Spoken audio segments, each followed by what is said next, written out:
Hello बच्चों।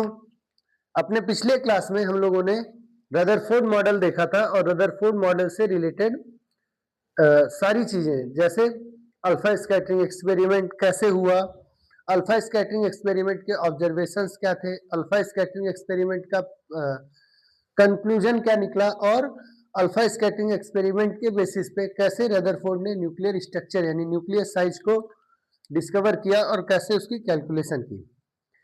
फिर हम लोगों ने यह भी देखा था कि रदरफोर्ड का मॉडल क्या है और उस रदरफोर्ड मॉडल के बेसिस पर हम किन चीजों का एक्सप्लेनेशन इजिली कर सकते हैं और किन चीजों का एक्सप्लेनेशन हम इजिली कर नहीं सकते। यानी कि हमने रदरफोर्ड मॉडल का मेरिट्स और डिमेरिट्स दोनों देखा था। मेरिट्स तो आप पिछले क्लास से भी देख सकते हैं, पर हम आज डिस्कस करने वाले हैं डीमेरिट्स को और फिर डिस्कस करने वाले हैं कि कैसे इन डीमेरिट्स को दूर किया गया एक ऐसे व्यक्ति द्वारा जो उन्हीं की लैब में यानी कि रदरफोर्ड के साथ उनके ही अंडर में वर्क करते हुए उन्हीं के लैब में कुछ मंथ रह करके और उनके ऑब्जर्वेशंस को देख करके उनके ऑब्जर्वेशंस को सीख करके उनकी कमियों को समझ करके और एक नया ही मॉडल दिया जिसे हम और दुनिया आज के डेट में बोस एटॉमिक मॉडल के नाम से जानते हैं। ठीक, तो आइए स्टार्ट करते हैं। पहले मैं एक रिकैप कर देता हूं कि आपको कि पिछले मॉडल में यानी रदरफोर्ड के एटॉमिक मॉडल की क्या क्या विशेषताएं थी। तो उसके हिसाब से एटम एक स्फीयर था जिसका रेडियस लगभग 10 to the power minus 10 metre के ऑर्डर ऑफ मैग्नीट्यूड का था, जिसके अंदर एक पॉजिटिवली चार्ज न्यूक्लियस था जिसका रेडियस लगभग 10 to the power minus 15 metre के रेंज में था और उस न्यूक्लियस के चारों तरफ निगेटिवली चार्ज्ड इलेक्ट्रॉन्स ठीक वैसे ही रिवॉल्व करते हैं जैसे कि सन के चारों तरफ प्लैनेट्स करते हैं। इसीलिए इस मॉडल को सोलर सिस्टम मॉडल भी कहा गया। ठीक है, जो न्यूक्लियस है, न्यूक्लियस के अंदर टोटल पॉजिटिव चार्ज और लगभग पूरा mass of the atom situated था। न्यूक्लियस हाईली रिजिड होता है और बहुत ही स्टेबल होता है।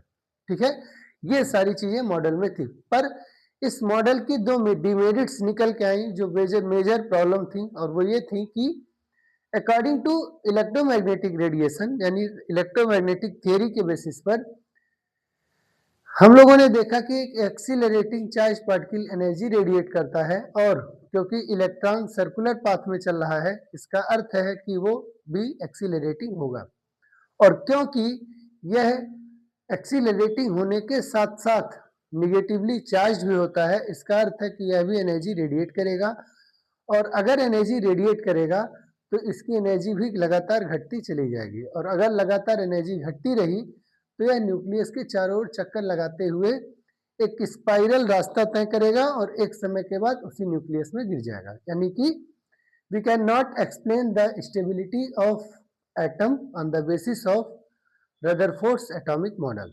ठीक है, ये हम लोगों ने देखा था। एक दूसरी प्रॉब्लम ये थी कि जो हाइड्रोजन स्पेक्ट्रम की डिस्कवरी हुई बाद में ऐसा पाया गया कि हाइड्रोजन स्पेक्ट्रम था वो लाइन स्पेक्ट्रम था, और जब वो लाइन स्पेक्ट्रम था उसके पहले भी हाइड्रोजन स्पेक्ट्रम लोग देख चुके थे, जान चुके थे कि हाइड्रोजन जो है वो कुछ चार पर्टिकुलर वेवलेंथ को की एनर्जी को रेडिएट करता है। ठीक है, उन चारों पर्टिकुलर वेवलेंथ की वैल्यू को मैं आपको बता दूंगा जल्दी ही। ठीक है, जब मैं स्पेक्ट्रम हाइड्रोजन स्पेक्ट्रम बताऊंगा तब इसकी पूरी कहानी लेकर के आएंगे। लेकिन एक चीज क्लियर थी कि जो हाइड्रोजन स्पेक्ट्रम होता है वो सिर्फ पर्टिकुलर वेवलेंथ या कह सकते हैं कि पर्टिकुलर फ्रीक्वेंसी की ही रेडिएशंस को इमिट करता है, जबकि रदरफोर्ड मॉडल के हिसाब से रोटेट करता हुआ इलेक्ट्रॉन हर रेंज ऑफ वेवलेंथ में एनर्जी रेडिएट करना चाहिए था। ठीक है, इसका अर्थ है कि according to Rutherford atomic model the hydrogen spectrum should be continuous, but ऐसा पाया गया कि एक्चुअल में जो हाइड्रोजन स्पेक्ट्रम होता है वो लाइन स्पेक्ट्रम है, ना कि कंटिन्यूअस स्पेक्ट्रम यानी डिस्क्रीट स्पेक्ट्रम है। तो दो मेजर प्रॉब्लम, पहला कि इलेक्ट्रॉन एनर्जी रेडिएट करता है इसलिए न्यूक्लियस में गिर जाएगा, और दूसरा कि इलेक्ट्रॉन एनर्जी रेडिएट करते हुए कुछ पर्टिकुलर वेवलेंथ को ही एनर्जी रेडिएट करता है, जबकि मॉडल के हिसाब से उसे कंटिन्यूअस रेंज में एनर्जी रेडिएट करनी चाहिए थी। तो जो दो मेजर प्रॉब्लम्स थी, इन दोनों मेजर प्रॉब्लम्स को समझ करके बोर ने, जिनका नाम पूरा नाम, जिनको हम जनरली नील्स बोर नाम से जानते हैं, नील्स बोर ने 1913 में एक मॉडल दिया जिसे हम बोर्स एटॉमिक मॉडल के नाम से जानते हैं। ये टॉपिक आपके लिए फिजिक्स में भी इंपॉर्टेंट होने वाली है और केमिस्ट्री में भी इक्वली इंपॉर्टेंट होने वाला है। यानी ये चैप्टर आपका एक ही साथ 12th की फिजिक्स और 11th की केमिस्ट्री में दोनों जगह स्ट्रक्चर ऑफ एटम में आपके लिए यूजफुल है, बहुत ही इंपॉर्टेंट है। यह क्लास आपके लिए इतनी इंपॉर्टेंट है कि यह क्वांटम मैकेनिक्स की बेस को आपके लिए तैयार करके देगा। यह क्लास इसलिए भी इंपॉर्टेंट है क्योंकि इससे आपको बोर्ड एग्जाम में 6 नंबर 7 नंबर का क्वेश्चन, मतलब 6 नंबर लगभग आते हैं। यह क्लास इसलिए भी इंपॉर्टेंट है क्योंकि इससे आपको नीट या मेंस जैसे एग्जाम्स में निश्चित रूप से अच्छे क्वेश्चन मिलेंगे और आगे 2-3 लेक्चर्स में हम पूरी बात डिटेल में समझेंगे जो आपके मेंस लेवल के अंडरस्टैंडिंग और उसके साथ साथ एडवांस लेवल की अंडरस्टैंडिंग को कवर करेगा। इस क्लास का इंपॉर्टेंस इसलिए भी है कि जब हम एडवांस लेवल के फोटो इलेक्ट्रिक इफेक्ट के क्वेश्चंस को सॉल्व करने जाते हैं तो हमको बार बार हाइड्रोजन स्पेक्ट्रम बोर्स मॉडल के कॉन्सेप्ट्स का यूज करना पड़ता है।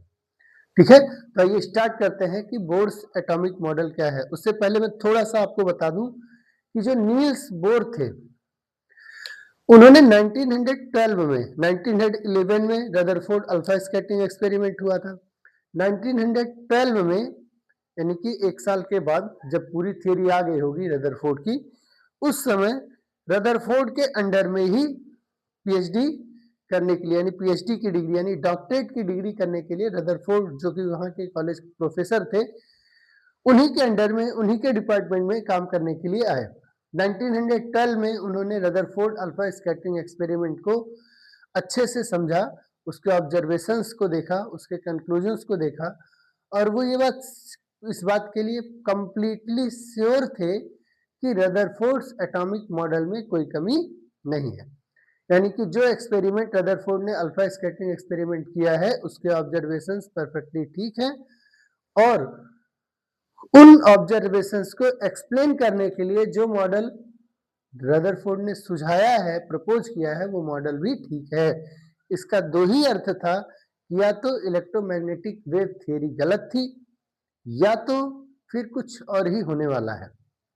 ठीक, नील्स बोर ने एक रास्ता निकाला, बहुत सिंपल सा रास्ता निकाला और उन्होंने दुनिया से समझाया, दुनिया को समझाया कि भाई ऐसा है कि जो इलेक्ट्रोमैग्नेटिक रेडिएशंस की थियरी है, यानी कि क्वांटम थियरी है जिसे हम इलेक्ट्रोमैग्नेटिक थियरी के नाम से जानते हैं, जो मैक्सवेल ने दिया है, वो थियरी भले ही बहुत सारे ऑब्जर्वेशंस को, बहुत सारे एक्सपेरिमेंट्स को या बहुत सारे प्रोसीजर्स को एक्सप्लेन करता है, सक्सेसफुली एक्सप्लेन करता है, पर इस थियरी की एक दिक्कत है। नील्स बोर ने ऐसा कहा कि इस थियरी की एक दिक्कत है, दिक्कत वो ये है कि ये थियरी को हम मैक्रोस्कोपिक लेवल के लिए, यानी बड़े स्तर पे, बड़े लेवल के चीजों के लिए इस थियरी को अप्लाई कर सकते हैं, पर यह थियरी माइक्रोस्कोपिक चीजों को एक्सप्लेन करने में फेल हो जाएगा और ये थियरी माइक्रोस्कोपिक चीजों को एक्सप्लेन एग्जैक्टली नहीं कर सकती है।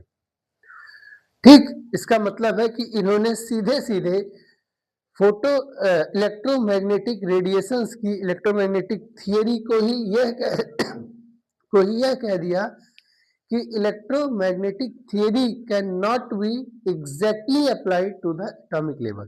ठीक है, यानी बहुत सूक्ष्म स्तर पर, परमाणुवीय स्तर पर, एटॉमिक लेवल पर, इलेक्ट्रॉन प्रोटॉन के लेवल पर, हालांकि अभी प्रोटॉन का नाम लोग नहीं जान रहे हैं, 1913 में उन्होंने सीधे सीधे ये कहा कि एटॉमिक लेवल पर हम इलेक्ट्रोमैग्नेटिक रेडिएशंस की थियरी को एक्सप्लेन, मतलब उसको अप्लाई नहीं कर सकते।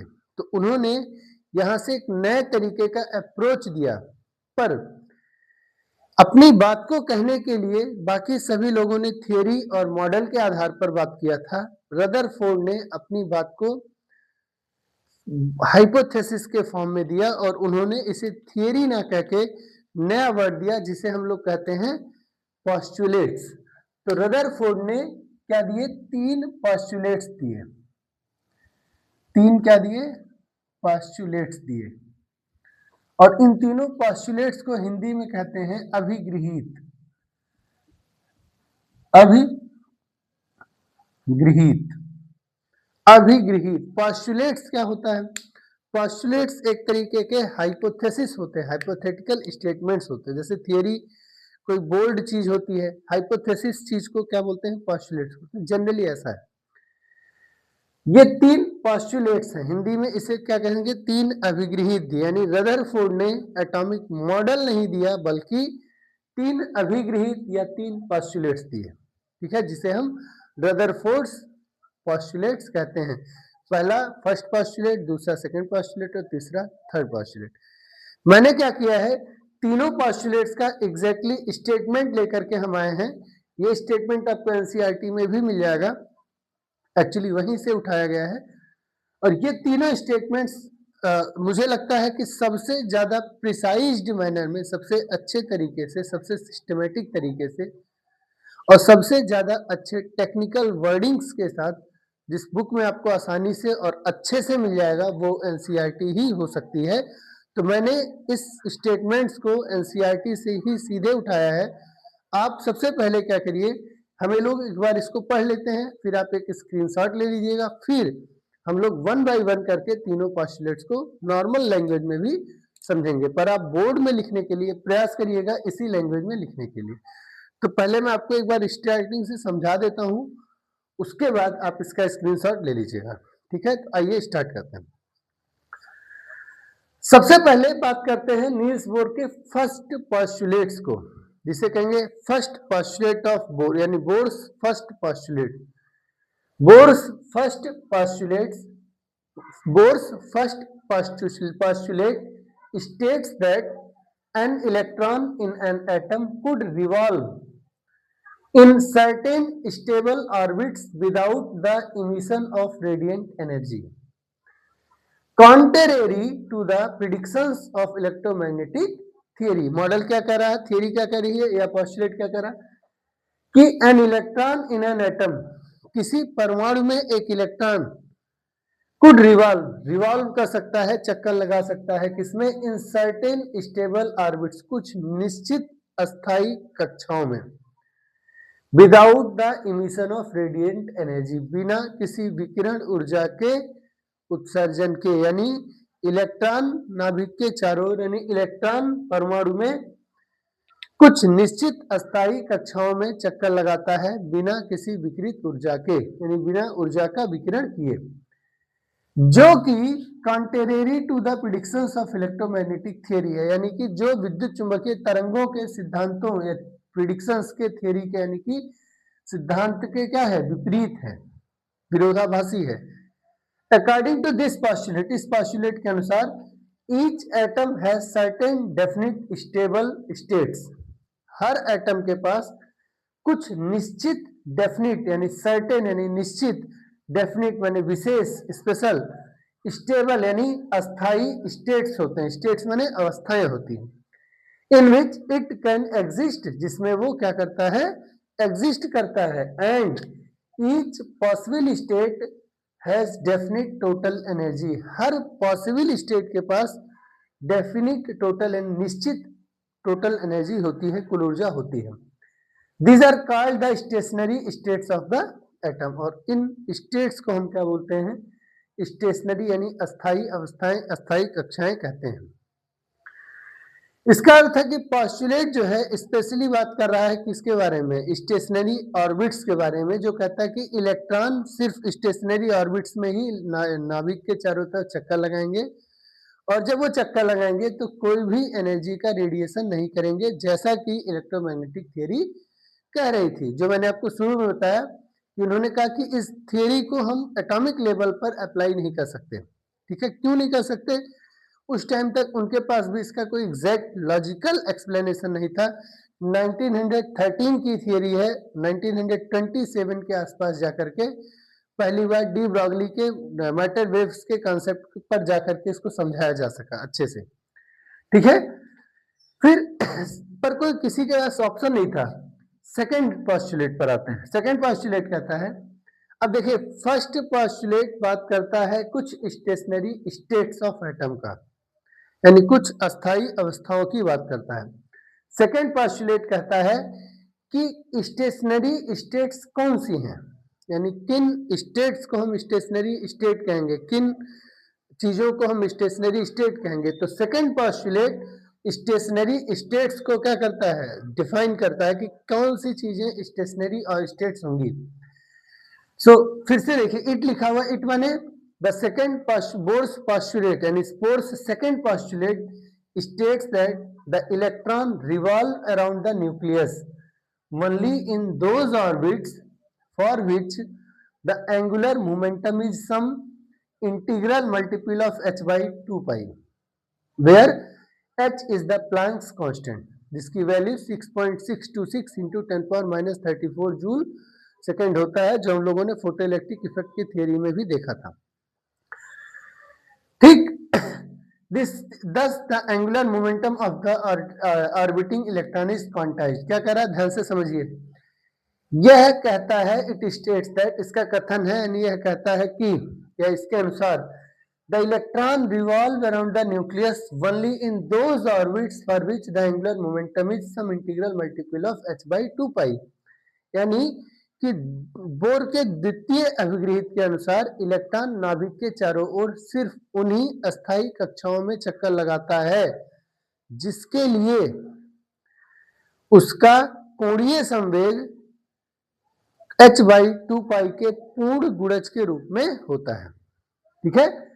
जहां की h क्या है, प्लांक का नियतांक है। पॉइंट ध्यान रखिएगा, क्या कह रहे हैं, पॉइंट कह रहा है कि भाई स्टेबल ऑर्बिट सिर्फ उसको कहेंगे जिसमें इलेक्ट्रॉन का angular momentum h by 2 pi का इंटीग्रल मल्टीपल होगा, यानी इंटीजर मल्टीपल होगा, 1 गुना 2 गुना 3 गुना 4 गुना इस तरीके से, ठीक। इसका बेसिक मतलब है कि h by 2 pi सबसे छोटा क्वांटम नंबर, क्वांटम होगा, सबसे छोटा क्वांटम होगा किस चीज का, एंगुलर मोमेंटम का। इसका मतलब समझिए ध्यान से कि थियरी क्वांटम मैकेनिक्स को, क्वांटम थियरी को एटॉमिक लेवल पर भी अप्लाई कर रही है। जो क्वांटम थियरी अभी तक सिर्फ इलेक्ट्रोमैग्नेटिक वेव के लिए अप्लाई होता था, आइंस्टीन ने अप्लाई किया था, उस आइंस्टीन की उस थियरी को ला करके यहाँ पर भी अप्लाई कर रहे हैं, ठीक है। Thus the angular momentum of the orbiting electron is quantized। इसीलिए सेकंड स्टेटमेंट को, सेकंड पोस्टुलेट को हम law of quantization of angular momentum भी कहते हैं, ठीक है। एंगुलर मोमेंटम L बराबर हो गया n h by 2 pi। अब एंगुलर मोमेंटम क्या होता है, तो हम लोग जानते हैं कि किसी भी घूमने वाली चीज के, किसी भी चीज को, जब कोई चीज किसी एक्सिस के अबाउट घूमती है तो उसके पास लीनियर मोमेंटम के साथ साथ एक मोमेंट ऑफ मोमेंटम भी होता है जिसे हम एंगुलर मोमेंटम कहते हैं। एंगुलर मोमेंटम एक एक्सियल वेक्टर है जिसकी direction right hand thumb rule से निकाली जाती है, आगे हम लोग देख सकते हैं, देखेंगे। सेकेंड पोस्टुलेट हो गया। Third, Bohr's third postulate states that an electron might make a transition from one of its specified non-radiating orbits to another of lower energy। अब देखिए पहले स्टेटमेंट और दूसरे स्टेटमेंट के बेसिस पे बोर ने स्टेबिलिटी ऑफ एटम का problem solve कर दिया। अभी हम लोग इसको डिटेल में फिर से समझेंगे, पर अभी सिर्फ स्टेटमेंट क्लियर करना। An electron might make a transition from one of its specified non radiating orbit.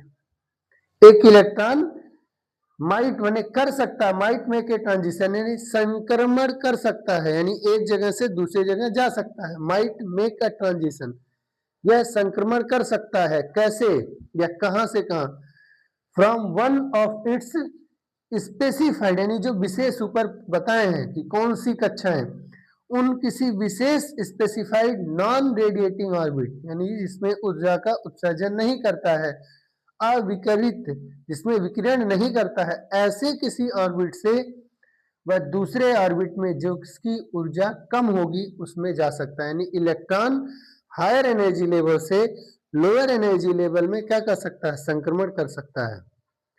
ठीक, अब कैसे करेगा, तो उन्होंने कहा व्हेन इट डज सो, जब वो ऐसा करता है तो ए फोटोन इज इमिटेड, एक क्या कर इमिट होता है, फोटोन इमिट होता है। हम लोग फोटो इलेक्ट्रिक इफेक्ट में देखेंगे कि देखे थे कि इलेक्ट्रॉन फोटोन को एब्जॉर्ब करके बाहर निकलता है, यानी एक्साइट होता है, जबकि यहाँ कह रहे हैं कि इलेक्ट्रॉन फोटोन को लॉस करके क्या कर रहा है, हायर एनर्जी लेवल से लोअर एनर्जी लेवल में जंप कर रहा है।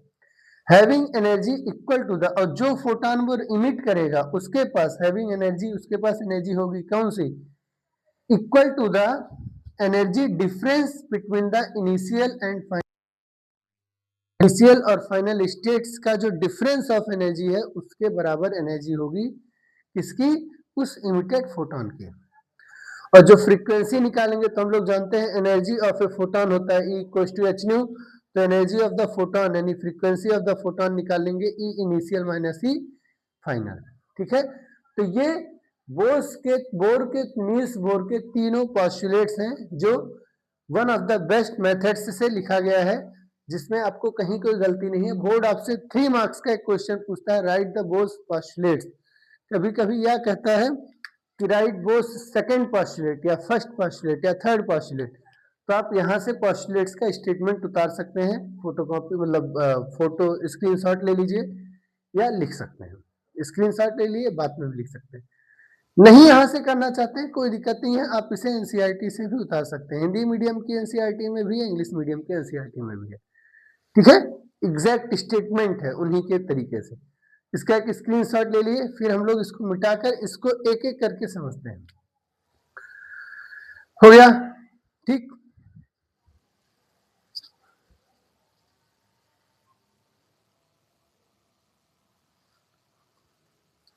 हो गया बेटा। अब आते हैं हम लोग अपनी कहानी पे। अभी तक तो किताबी भाषा समझ रहे थे, सिर्फ इसलिए कि बोर्ड में लिखना भी होता है, अच्छे तरीके से आप बोर्ड लिख सकते हैं, तो उसको टारगेट करते हुए मैंने जानबूझकर ये स्टेटमेंट्स पहले लिख लिए ताकि आपका टाइम बच सके।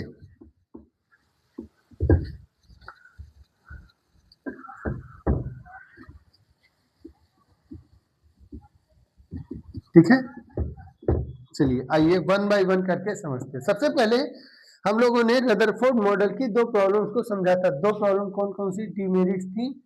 सबसे पहला डिमेरिट था स्टेबिलिटी ऑफ एटम, दूसरा था कि लाइन स्पेक्ट्रम इन हाइड्रोजन, लाइन हाइड्रोजन स्पेक्ट्रम, जिसका बेसिक मतलब है कि थियरी के हिसाब से जो हाइड्रोजन स्पेक्ट्रम होना चाहिए था वो कंटिन्यूअस होना चाहिए था, जबकि स्टेबिलिटी ऑफ और जबकि एक्चुअल में स्पेक्ट्रम लीनियर था, यानी 1 by 1 था, 4 अलग अलग डिफरेंट वेवलेंथ थे। दूसरी चीज स्टेबल एटम होना चाहिए, जबकि थियरी के हिसाब से एटम जो है स्टेबल नहीं हो पा रहा था। क्यों? क्योंकि इलेक्ट्रॉन लगातार एनर्जी रेडिएट करते करते करते करते एक स्पाइरल शेप में चलते हुए कभी ना कभी न्यूक्लियस के अंदर गिर जाता। ठीक है, इसको एक्सप्लेन करने के लिए बोर्ड ने 3 पोस्टुलेट्स दिए, जिन्हें हम 3 पोस्टुलेट्स या हिंदी में अभिगृहित कहते हैं, अभिगृहित कहते हैं।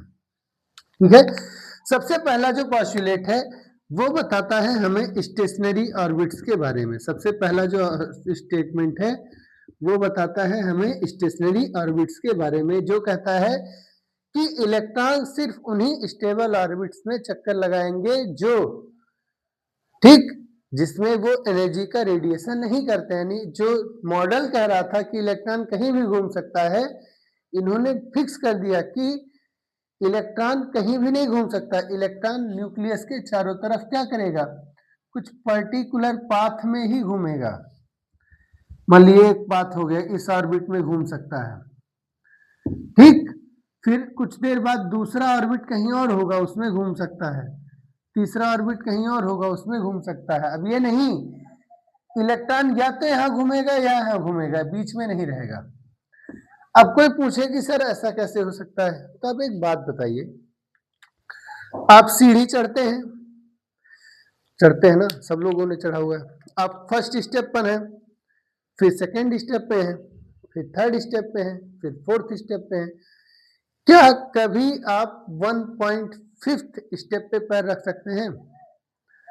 ऑब्वियसली नहीं। इसका मतलब है कि या तो आप फर्स्ट स्टेप पर स्टेबल होंगे, या तो आप सेकंड स्टेप पर स्टेबल होंगे, बीच में नहीं होंगे। या तो आप थर्ड पर स्टेबल होंगे, या तो आप फिफ्थ पर स्टेबल होंगे, फोर्थ पर स्टेबल होंगे।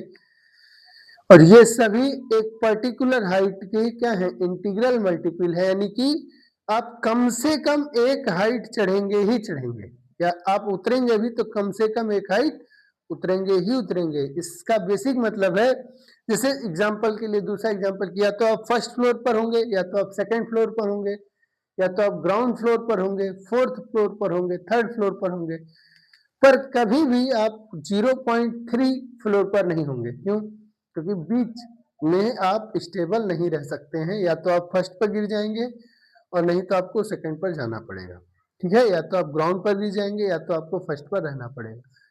यानी एक पर्टिकुलर जगह है, वहीं आप स्टेबल रह सकते हैं, बाकी जगहों पे स्टेबल नहीं रह सकते। ये बात उन्होंने इलेक्ट्रिकल एटॉमिक स्ट्रक्चर में, एटॉमिक लेवल पर इलेक्ट्रॉन्स के लिए भी अप्लाई कर दिया कि भाई इलेक्ट्रॉन या तो यहाँ रहेगा, इस ऑर्बिट में घूम सकता है, या तो इस ऑर्बिट में घूम सकता है, या तो फिर थर्ड ऑर्बिट में घूम सकता है। यानी इलेक्ट्रॉन चाहे कि सर हम ऐसे घूमेंगे यहाँ, तो उन्होंने कहा नहीं घूम सकते। क्यों? क्योंकि जब इलेक्ट्रॉन इस ऑर्बिट में घूमता है तो वो एनर्जी का रेडिएशन नहीं करता। Non radiating specified stable orbits, और उन स्टेबल ऑर्बिट्स में जब वो घूमेगा तो वो एनर्जी का रेडिएशन नहीं करेगा, और जब एनर्जी का रेडिएशन नहीं करेगा तो ऐसे ऐसे गोल गोल गोल गोल गिर के न्यूक्लियस में गिरेगा ही नहीं। तो फर्स्ट स्टेटमेंट से स्टेबिलिटी क्लियर हो जाती है। 4 लोग फिर आ गए होंगे ऑब्वियसली। 4 लोगों ने पूछा कि भाई एक बात बताओ, इसको कह रहे हो स्टेबल है, इसको कह रहे हो स्टेबल है, इसको कह रहे हो स्टेबल है, तो यार सपना आया था, देखा कहां से, कैसे जाना कि स्टेबल है? अब कैसे जान सकते हैं कि ये स्टेबल है और ये बीच वाला स्टेबल नहीं है?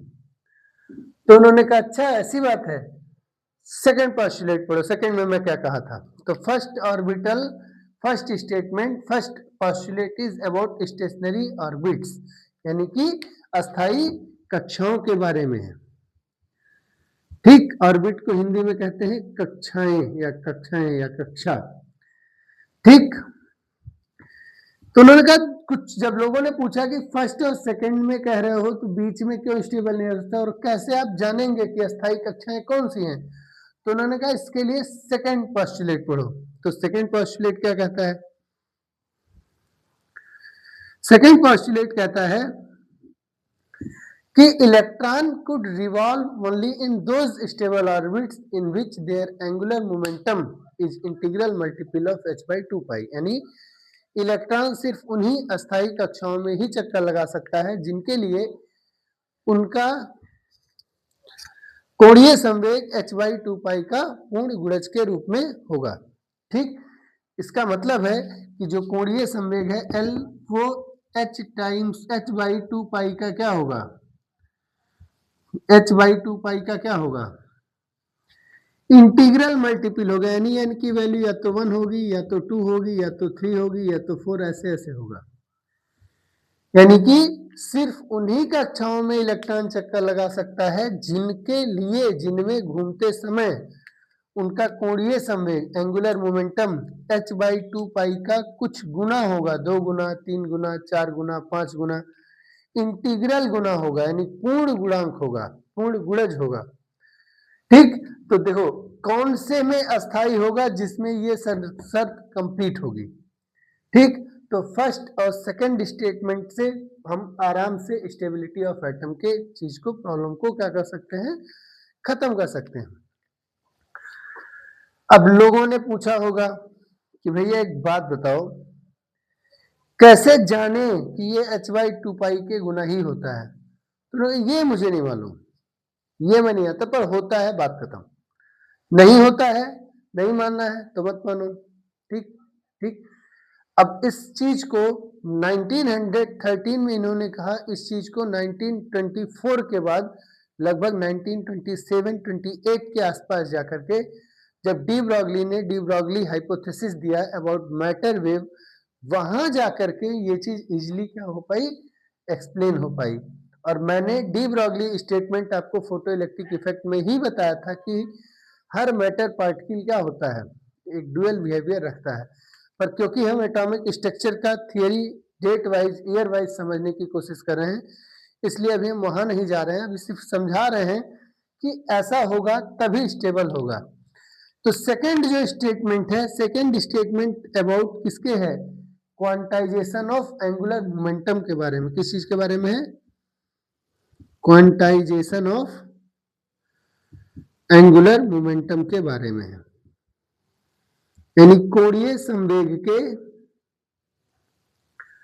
क्वांटीकरण के बारे में। किसके बारे में, कोणीय संवेग के क्वांटीकरण के बारे में। कोई आपसे सवाल पूछ सकता है, बोर्ड भी पूछ सकता है कि कोणीय संवेग के क्वांटीकरण से आप क्या समझते हैं, तो आप सिंपली समझाएंगे कि इलेक्ट्रॉन जो कि नाभिक के चारों ओर चक्कर लगाता है, उसका कोणीय संवेग h/2π का पूर्ण गुणज होता है, वो किसी भी ऑर्बिट में भले ही क्यों नहीं चक्कर लगा रहा है। यानी जो h/2π है, ये सबसे छोटा possible angular momentum of electron हो सकता है, यानी इससे छोटा h/2π की वैल्यू से छोटा angular momentum of electron possible नहीं है।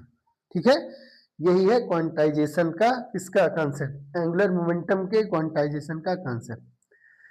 अब आइए कि थर्ड पॉस्टुलेट क्या करा, तो थर्ड पॉस्टुलेट फर्स्ट और सेकंड स्टेबिलिटी क्लियर कर दी, थर्ड पॉस्टुलेट एक्सप्लेन करने की कोशिश करा किसको, लीनियर हाइड्रोजन स्पेक्ट्रम को। ये क्या कह रहा है, तो इन्होंने इसने बड़ा सिंपल सी बात की, इन्होंने बड़ी सिंपल सी बात की इस स्टेटमेंट में। थर्ड में क्या कहे कि देखो इलेक्ट्रॉन क्या कर रहा है, लीनियर हाइड्रोजन स्पेक्ट्रम कर रहा है, यानी इलेक्ट्रॉन के उस पर्टिकुलर वेवलेंथ को ही रेडिएट करता है, बाकी वेवलेंथ को रेडिएट नहीं करता। जबकि रदरफोर्ड के मॉडल के हिसाब से जो इलेक्ट्रॉन रिवॉल्व कर रहा था, उसको कंटिन्यूअस एनर्जी डिस्ट्रीब्यूशन करना चाहिए था, यानी कंटिन्यूअस एनर्जी इमिशन करना चाहिए था, यानी कंटिन्यूअस रेंज में हाइड्रोजन स्पेक्ट्रम रिलीज करना चाहिए था। इसका सोल्यूशन कैसे दिया, उन्होंने कहा देखो सिंपल, इलेक्ट्रॉन है तो इसमें घूम रहा है, या तो इस वाले में घूम रहा है, या तो इस वाले में घूम रहा है, तो ऊपर और ज्यादा ऐसे। तो भाई सिंपल सी बात है कि अगर इलेक्ट्रॉन गिरेगा तो फर्स्ट फ्लोर से गिरेगा, तो मतलब फर्स्ट फ्लोर से गिरेगा तो ग्राउंड स्टेट में आके गिरेगा, सेकंड से गिरेगा तो या तो फर्स्ट में गिरेगा या तो ग्राउंड में गिरेगा। मतलब सिंपल सी बात है, अगर आप किसी फ्लोर से गिर रहे हैं तो फर्स्ट से गिरेंगे सेकंड में आएंगे, जैसे सीढ़ी पर गिर रहे हैं तो एक सीढ़ी से दूसरा, दूसरे से तीसरा, तीसरे से चौथा, से तो गिरेंगे। तो इन्होंने कहा कि इलेक्ट्रॉन या तो फर्स्ट से सेकंड से फर्स्ट में आएगा, या तो थर्ड से सेकंड में जा सकता है, या थर्ड से सीधा फर्स्ट में जा सकता है। और जब ऐसा होगा तो ध्यान दीजिए कि जब कभी भी इलेक्ट्रॉन सेकंड ऑर्बिट से फर्स्ट ऑर्बिट में आएगा तो हर बार एक पर्टिकुलर वेवलेंथ की लाइट मिलेगी, बाकी समय नहीं मिलेगी। ठीक, जब तक घूम रहा है तब तक कुछ नहीं मिलेगा, और जब वो गिर रहा है तो एक ही वेव मिलेगा, वो मिल रहा है। हो सकता है कि इलेक्ट्रॉन सेकंड से सीधे फर्स्ट में जाए, ठीक, थर्ड से सीधे सेकंड में जाए, या हो सकता है थर्ड से सीधे फर्स्ट में जाए। अब अगर इलेक्ट्रॉन थर्ड से सेकंड में गया तो भी, और अगर इलेक्ट्रॉन सीधे थर्ड से फर्स्ट में गया तो भी, एक बार में एक ही वेवलेंथ मिलेगी पर्टिकुलर। इसका बेसिक मतलब है कि जो हाइड्रोजन स्पेक्ट्रम है वो कैसा होगा, लीनियर ही होगा। तो जो थर्ड पोस्टुलेट है वो किस चीज के बारे में है, about the transition of electron, about the transition of electron. Hindi में ट्रांजिशन के लिए वर्ड यूज करिएगा संक्रमण। तो तीसरा पोस्टुलेट कहता है, तीसरा अभिगृहित कहता है कि इलेक्ट्रॉन नाभिक के चारों ओर घूमते हुए किसी एक अस्थायी कक्षा से किसी दूसरी अस्थायी कक्षा में संक्रमण कर सकता है। इसके लिए वह अगर उच्च ऊर्जा स्तर से निम्न ऊर्जा स्तर में आ रहा है तो वह ऊर्जा का उत्सर्जन करेगा, और अगर निम्न ऊर्जा स्तर से उच्च ऊर्जा स्तर में जा रहा है तो इसके लिए ऊर्जा का अवशोषण करेगा। ठीक है। बाद में अवशोषण का थियरी आया, पर उस समय तक सिर्फ क्या कहते थे कि हायर एनर्जी लेवल से सिर्फ लोअर एनर्जी लेवल की बात कर रहे थे, ठीक है। तो ये आपका तीनों पोस्टुलेट्स हैं, मुझे उम्मीद है कि आपको समझ में आ गया होगा, ठीक है।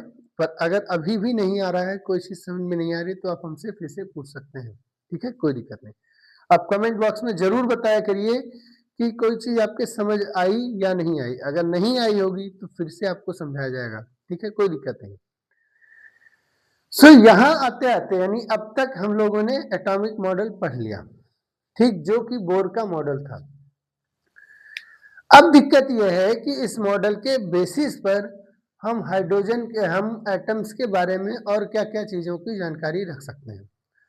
सबसे पहले जैसे इलेक्ट्रॉन सर्कुलर पाथ में घूम रहा है, तो इलेक्ट्रॉन को सर्कुलर पाथ में घूमने के लिए सेंट्रीपिटल फोर्स कहाँ से मिलेगा। जब इलेक्ट्रॉन गोल गोल घूमेगा तो किस स्पीड से घूमेगा। क्वांटाइजेशन ऑफ एंगुलर मोमेंटम पढ़ लिए हैं, इसका मतलब है कि हमको एक पर्टिकुलर ऑर्बिट्स मिलेंगे, तो इन पर्टिकुलर ऑर्बिट्स की रेडियस क्या होगी, और इन पर्टिकुलर ऑर्बिट्स में घूमते हुए इलेक्ट्रॉन की वेलोसिटी क्या होगी। फर्स्ट वाले में कह रहे थे स्टेटमेंट में कि टोटल एनर्जी जो होती है वो कांस्टेंट होती है। टोटल एनर्जी एक स्टेबल ऑर्बिट की क्या होती है, कांस्टेंट होती है। तो वो टोटल एनर्जी की वैल्यू क्या है, किसी भी ऑर्बिट में घूमते हुए इलेक्ट्रॉन के पास और क्या क्या पैरामीटर्स हो सकते हैं, वो सब कुछ अब हमको एक एक करके पढ़ना है, ठीक है। तो आइए स्टार्ट करते हैं अब इसके बारे में,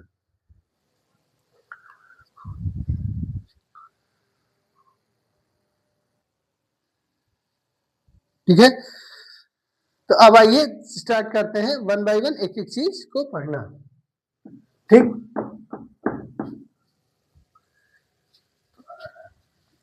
अब हम लोग कुछ ऐसी चीजों को डिराइव करने के लिए जा रहे हैं जो आपके लिए बहुत ही इंपॉर्टेंट होने वाली हैं, बोर्ड के पर्सपेक्टिव से भी और कॉम्पिटिटिव के लिए तो बहुत ही ज्यादा इंपॉर्टेंट है। ये चीज अब आपका साथ जिंदगी भर नहीं छोड़ेंगी, तो आपको जरूर इसको ध्यान देना चाहिए। केमिस्ट्री फिजिक्स में इक्वली इंपॉर्टेंट कॉन्सेप्ट्स हैं अब, हालांकि फिजिक्स के पर्सपेक्टिव से थोड़ा ज्यादा होगा क्योंकि हम लोग फिजिक्स की क्लास में ही बैठे हैं। अब हम वन बाय वन करके आ रहे हैं। जो सबसे पहली बात तो हम समझ लेते हैं कि मॉडल कह रहा था कि भाई सेंटर में न्यूक्लियस है, जैसा कि रदरफोर्ड ने बताया है, उसमें कोई चेंज नहीं है। क्यों? क्योंकि ये चीज अल्फा स्कैटरिंग एक्सपेरिमेंट पर बेस्ड था, और अल्फा स्कैटरिंग एक्सपेरिमेंट पर पूरा विश्वास था बोर्स को, नील्स बोर को, कि ये बात सही है, एक्सपेरिमेंट कंप्लीटली परफेक्ट है। उन्होंने कहा कि इलेक्ट्रॉन या तो फर्स्ट ऑर्बिट में घूमेगा, ये ऑर्बिट्स कैसे होंगे, सर्कुलर होंगे, ध्यान रखना ये ऑर्बिट्स कैसे हैं, सर्कुलर ऑर्बिट्स हैं, या तो फर्स्ट ऑर्बिट में या तो सेकेंड ऑर्बिट में, ठीक है। थोड़ा रेडियस सही से बनाइएगा, सॉरी,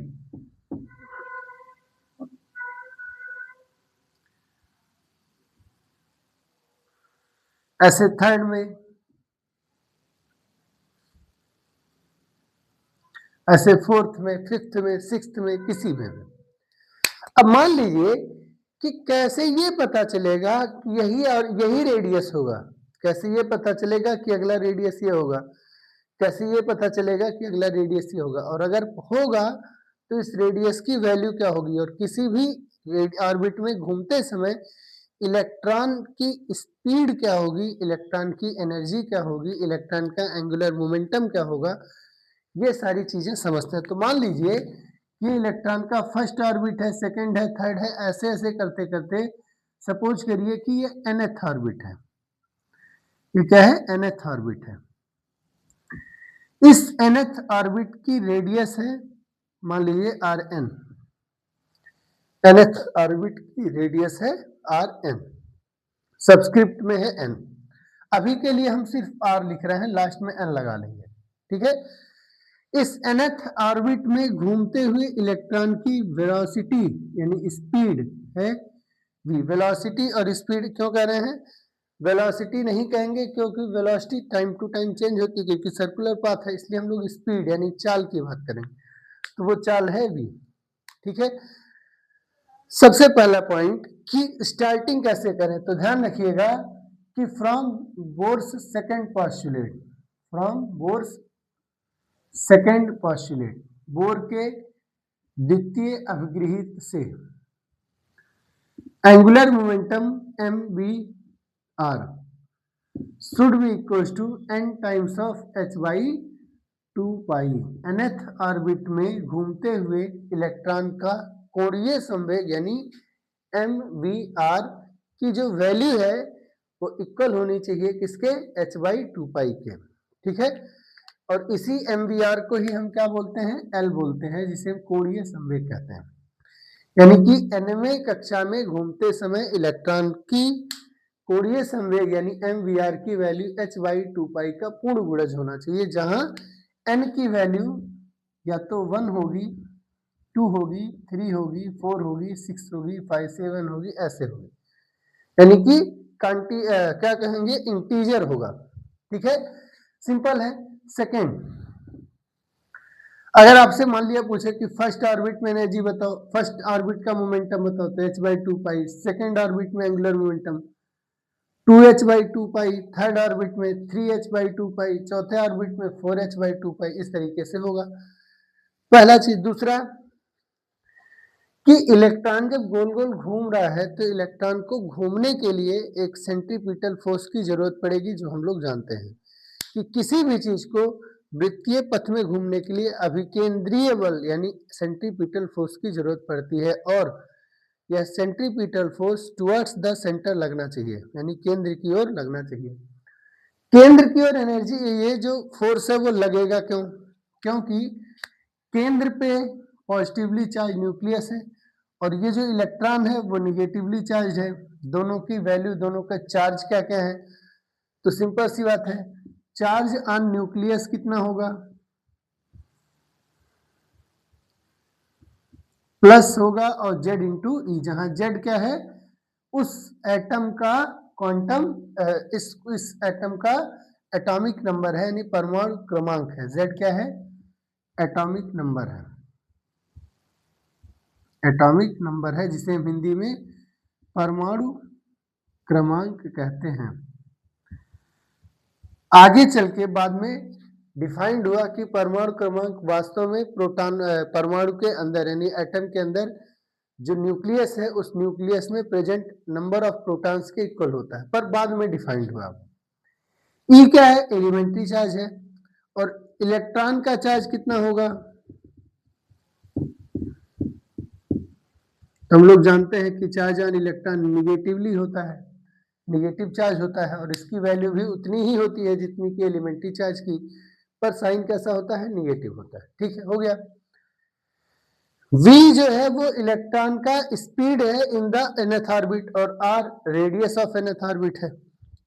तो किसी भी चीज को गोल गोल घूमने के लिए क्या चाहिए, सेंट्रीपिटल फोर्स।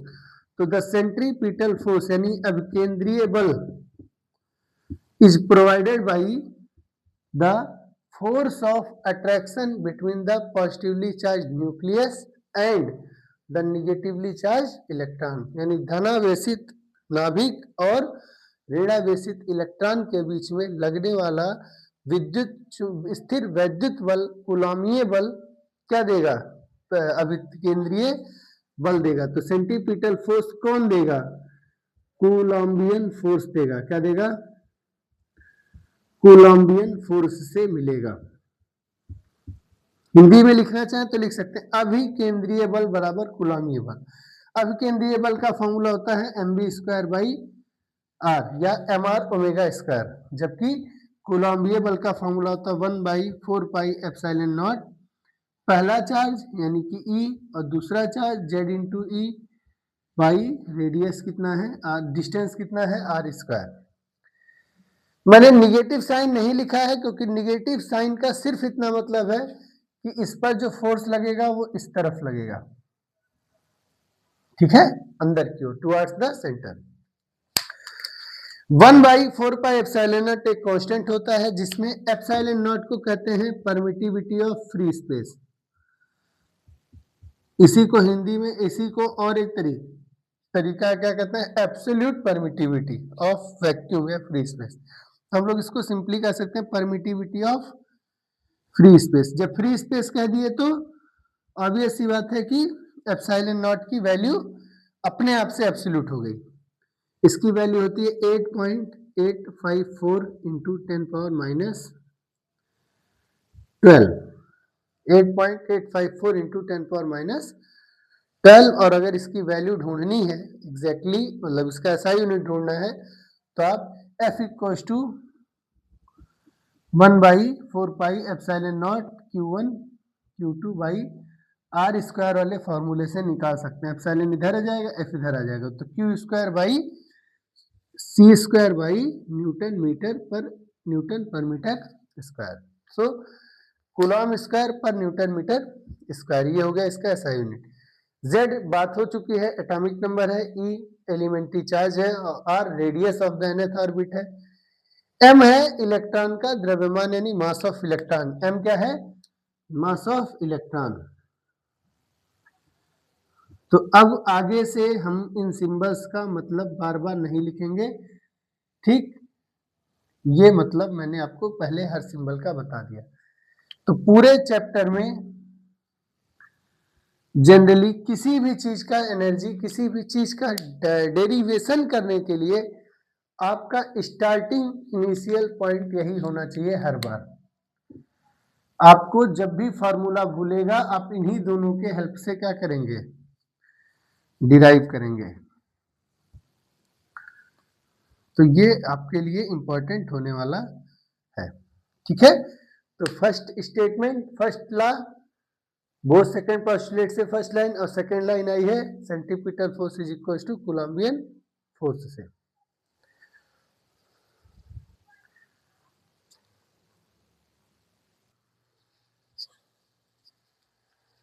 हो गया, ठीक है? तो अब यहां से हम लोग एक एक करके चीजों को डिराइव करते हैं। सबसे पहले डिराइव करेंगे रेडियस, फिर करेंगे वेलोसिटी और उसके बाद आज इस पर रिलेटेड न्यूमेरिकल्स, ठीक है?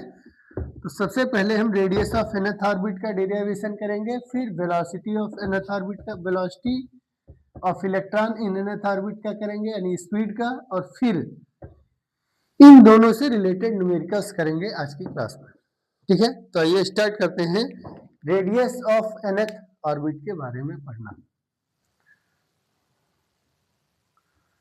रेडियस ऑफ nth ऑर्बिट, ये 11th के बच्चों के लिए भी इक्वली इंपॉर्टेंट होने वाला है, ध्यान से देखिएगा। रेडियस ऑफ nth ऑर्बिट, ठीक?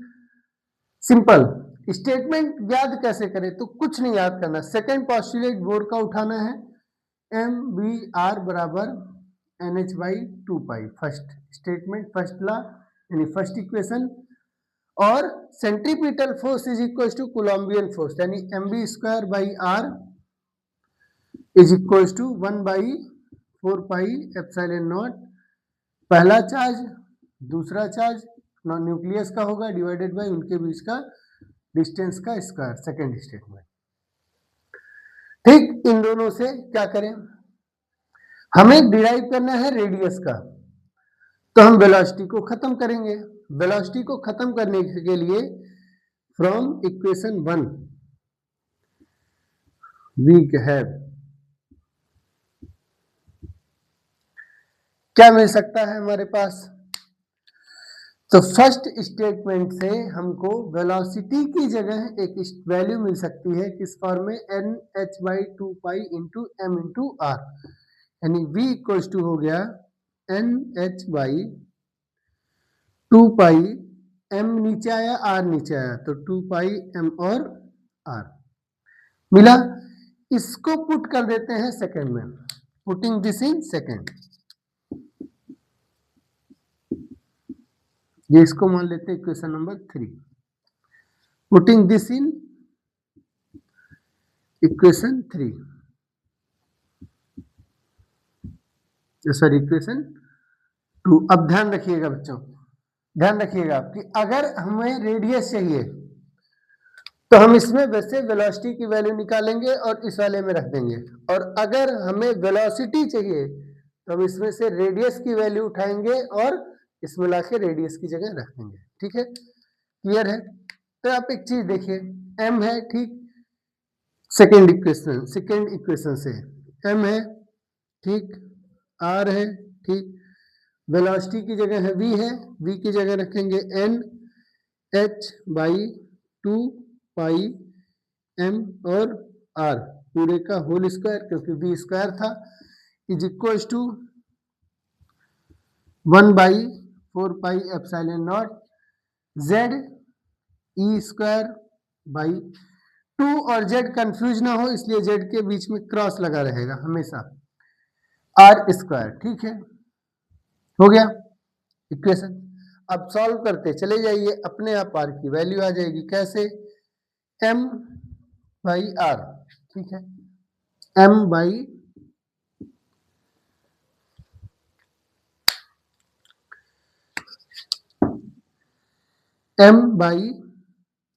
r, n का स्क्वायर n स्क्वायर, h का square h square divided by 2 का स्क्वायर 4, पाई का स्क्वायर पाई स्क्वायर, m का स्क्वायर m स्क्वायर और r का स्क्वायर तो r square is equal to 1 by 4 pi epsilon naught z E square by r square, ठीक है।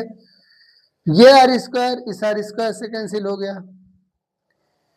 4 से कैंसिल हो गया, पाई स्क्वायर के एक पाई से कैंसिल हो गया, बाकी जो बचा वो सब नॉन कैंसिलेबल है, m से एक m कैंसिल हो गया तो बचेगा खाली r, ठीक है। तो जो जो कैंसिल हुआ उसको छोड़ के बाकी सब लिख लेते हैं एक बार फिर से। ये m इस m से कैंसिल हो गया, ठीक है, ये r बचा क्योंकि ये आर स्क्वायर इस आर स्क्वायर से कैंसिल हो जाएगा, n स्क्वायर बचा, ऊपर n स्क्वायर बचा, h स्क्वायर कहीं कैंसिल नहीं होने वाला है तो h स्क्वायर बचा डिवाइडेड बाई r बचा, ये 4 इस 4 से कैंसिल हो गया, पाई स्क्वायर एक पाई से कैंसिल हो गया तो एक पाई बचा, m स्क्वायर इस m से कैंसिल हुआ था तो एक m बचा, r स्क्वायर इस r स्क्वायर से कैंसिल हो गया, LHS खत्म। अब RHS पे आ जाइए, इधर आइए, 1 बचा, 4 खत्म हो चुका है, पाई खत्म हो चुका है, एप्सिलॉन नॉट बचा है, z बचा है, ई स्क्वायर बचा है क्योंकि ई स्क्वायर किसी से कैंसिल नहीं हो रहा था, बाई आर स्क्वायर कैंसिल हो चुका है, तो बस इतना ही बचा। तो हम कह सकते हैं कि हमारे पास बचा z E square by epsilon not. इस स्टेप तक आपको बिल्कुल भी नहीं हड़बड़ी करनी है, नहीं तो पक्का है कि आपका आंसर गलत आएगा, ठीक। 2 बार मिला लीजिए, 3 बार मिला लीजिए, 4 बार मिला लीजिए, क्योंकि यही आपका सब कुछ होने वाला है डिसाइड। अब सिंपल, r को उधर भेज दिए, बाकी सबको इधर ले आइए, तो हमारे पास फॉर्मूले में आया क्या, n square h square epsilon not, ठीक है, बाई z नीचे गया, पाई नीचे ही रहेगा, m नीचे ही रहेगा, ई स्क्वायर नीचे ही रहेगा और यहां से r भेज दिया उस तरफ। सो r बराबर हुआ n स्क्वायर बाई z और ब्रैकेट में h square epsilon not divided by pi m E square. कहेंगे सर ऐसा क्यों किए हैं, ऐसा इसलिए किया गया है क्योंकि n स्क्वायर और z, n क्या है, नंबर ऑफ ऑर्बिट यानी number of ready orbital, orbit की कौन से नंबर की ऑर्बिट की बात है, फर्स्ट की, सेकंड की, थर्ड की, फोर्थ की, फिफ्थ की। z एटॉमिक नंबर है, तो हो सकता है कि कभी आप हाइड्रोजन के लिए पढ़ रहे हो सकता है कभी आप हीलियम के लिए पढ़ रहे हो, कभी लिथियम के लिए पढ़ रहे हो, किसी चीज के लिए पढ़ सकते हैं, तो z एटॉमिक नंबर है। एनसीईआरटी में जनरली आपको z की वैल्यू यूज नहीं किया हुआ है क्योंकि z equals to 1 for hydrogen atom apply ही हुआ है। h स्क्वायर प्लैंक कांस्टेंट है, epsilon nought permittivity of free space जिसे हम विद्युतशीलता भी कहते हैं, m मास ऑफ इलेक्ट्रॉन है और e क्या है, इलेक्ट्रॉन का एलिमेंट्री चार्ज है। तो अगर हम चाहें तो h की जगह रख सकते हैं 6.626 इंटू 10⁻³ 4 जूल सेकेंड। मैं जानबूझ के ऐसा यूनिट्स हर चीज का लिख रहा हूँ। एप्सिलॉन नॉट की वैल्यू हो जाएगी 8.854 इंटू 10⁻12 कूलॉम स्क्वायर पर न्यूटन मीटर स्क्वायर। पाई की वैल्यू हम लोग को पता है 3.14 होती है। एम मास ऑफ इलेक्ट्रॉन है जिसकी वैल्यू होगी 9.1 इंटू 10⁻31 kg। और E एलिमेंट्री चार्ज है जिसकी वैल्यू होती है 1.6 इंटू 10⁻19 कूलॉम।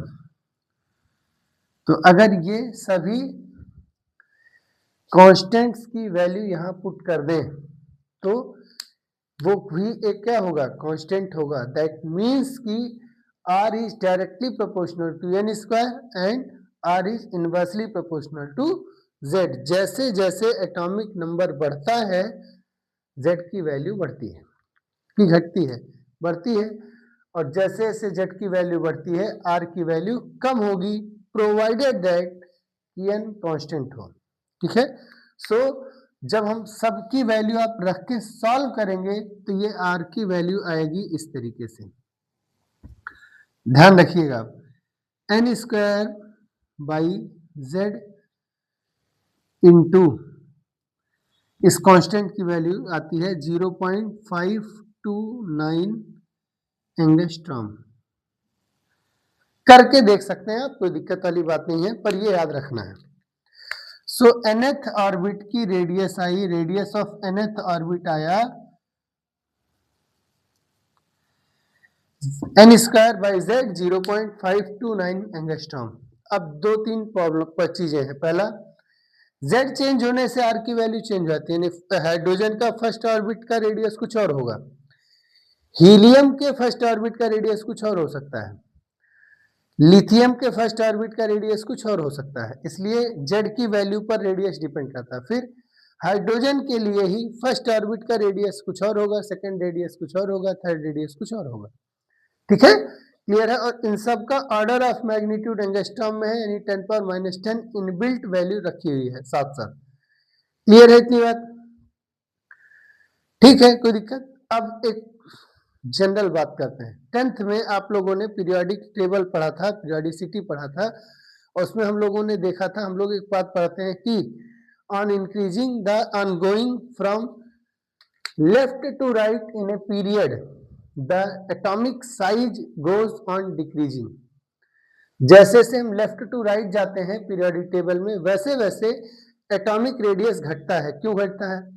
क्योंकि जब हम एक पर्टिकुलर पीरियड में, नहीं एक आवर्त में हाइड्रोजन पीरियोडिक टेबल में बात करते हैं तो उसमें नंबर ऑफ ऑर्बिट नहीं बढ़ता।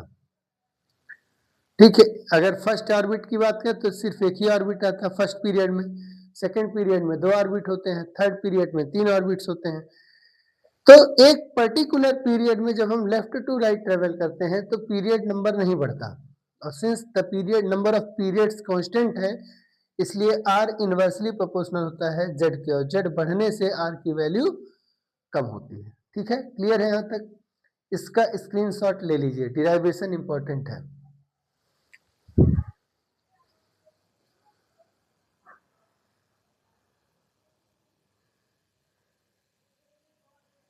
हो गया? ठीक है, अब पॉइंट जो नोट करने वाला है वो क्या क्या है, छोटा छोटा चीज समझ लीजिए।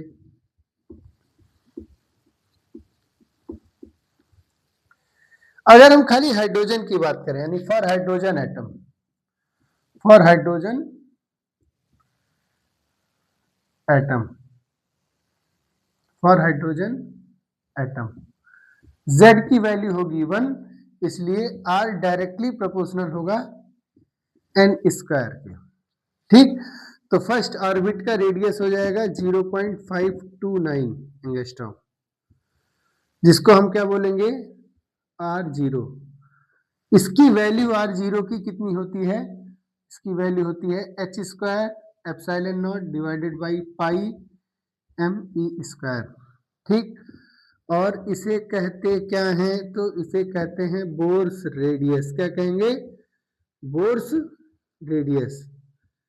इसका ये मतलब नहीं बोर की त्रिज्या, यानी बोर इतने रेडियस के थे, नहीं, बोर के ऑर्बिट का फर्स्ट रेडियस।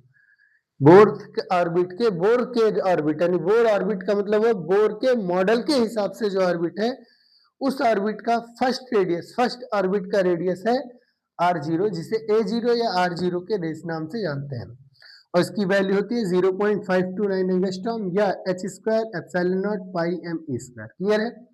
ठीक। सिमिलरली अगर आप r2 की बात करेंगे तो क्या होगा, एन स्क्वायर के प्रोपोर्शनल है, तो अगर n की वैल्यू 2 रखेंगे तो हो जाएगा 4rg 4r0। r3 की वैल्यू रखेंगे तो n की वैल्यू हो जाएगी 3, तो 3 का स्क्वायर यानी 9r0।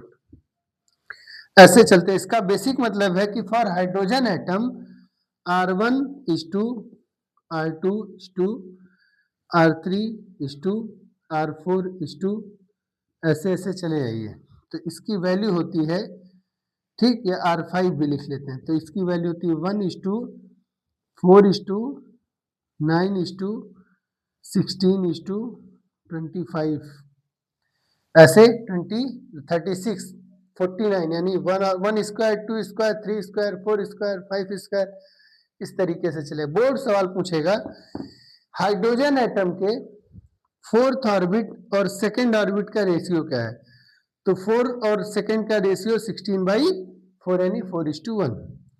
हाइड्रोजन के फिफ्थ ऑर्बिट और थर्ड ऑर्बिट के बीच का रेशियो क्या है, तो 15:25:9, ऐसे सवाल पूछ सकता है, तो इसका भी स्क्रीनशॉट ले लिए।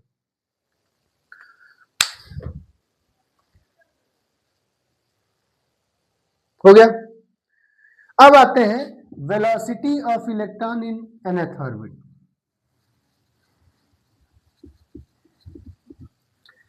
Velocity of electron in nth orbit, इन दोनों चीजों का डिराइवेशन बोर्ड आपसे पूछ सकता है, सीबीएसई में भी और यूपी बोर्ड में भी, इसलिए इंपॉर्टेंट है, किसी भी स्टेट बोर्ड में पूछ सकता है। तो जनरली सीबीएसई और यूपी बोर्ड में हमारे पास बच्चे हैं अभी ज्यादा रेंज में। अब आते हैं velocity of electron in nth orbit. Velocity of electron in the nth orbit, velocity of electron in nth orbit. Velocity ना लिख करके हम लोग क्या लिखेंगे, स्पीड, क्योंकि वेलोसिटी वेक्टर क्वांटिटी होती है जो पॉइंट टू पॉइंट चेंज होती रहती है, इसलिए स्पीड लिखिए। ठीक है, हर जगह आपको वेलोसिटी लिखी हुई मिलेगी, कोई बड़ी बात नहीं है, पर ध्यान रखना चाहिए इस चीज को। स्टार्ट कैसे करेंगे, simple, from the second postulate angular momentum is equal to nh/2 first statement, from the centripetal force is provided by the coulombian force, so mv²/r is equal to 1/4πε0 first charge second charge divided by r², equation number 2। इस बार क्या निकाल रहे हैं, speed यानी v, तो v निकाल रहे हैं तो r की वैल्यू को उठाएंगे यहां से फर्स्ट से, तो फ्रॉम फर्स्ट इक्वेशन, पहले समीकरण से r बराबर nh/2 तो है ही है m इंटू v, और ये वैल्यू उठा के सेकेंड इक्वेशन में रख देंगे, इसको बनाए इक्वेशन नंबर 3 फ्रॉम 2, या putting this into second equation, putting this in equation 2। ठीक है, क्लियर है, यहां तक की बात समझ में आ रही है। सो m